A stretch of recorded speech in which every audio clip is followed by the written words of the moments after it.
Narito na ang PTV Balita ngayon. Pinawalang bisa na ang lisensya ni Senador Ronald Bato de la Rosa na humawak at magmay-ari ng baril.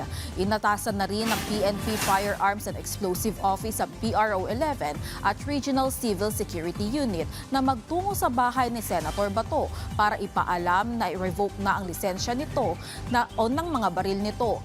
May hawak na Type 5 na lisensya ng baril ng senador. Ibig sabihin, maaari siyang magmay-ari ng hanggang 15 pataas na baril. Nilinaw ni DILG Secretary John Vic Remulla na wala pang partikular na may kasalanan sa gumuhong gusali sa Angeles, Pampanga hanggat hindi nalalaman ang tunay na dahilan ng pagguho nito. Magtatalaga naman ang mga qualified engineers para i-assess ang gumuhong gusali. Ipatatawag din umano ang contractor at owner ng gusali dahil sa kapabayaan nito sa mga empleyadong natutulog mismo sa ginagawang gusali.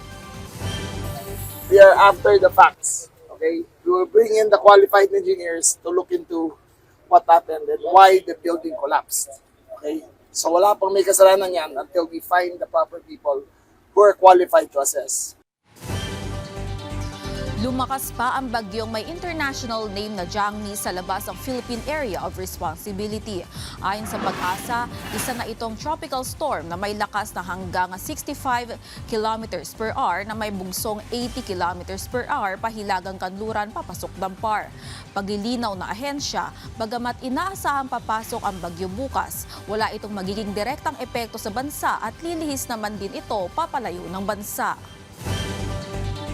At yan ang mga balita sa oras na ito. Para sa ibang updates, i-follow at like kami sa aming Facebook at Twitter at sa PTVPH. Ako si Vel Custodio, magandang hapon.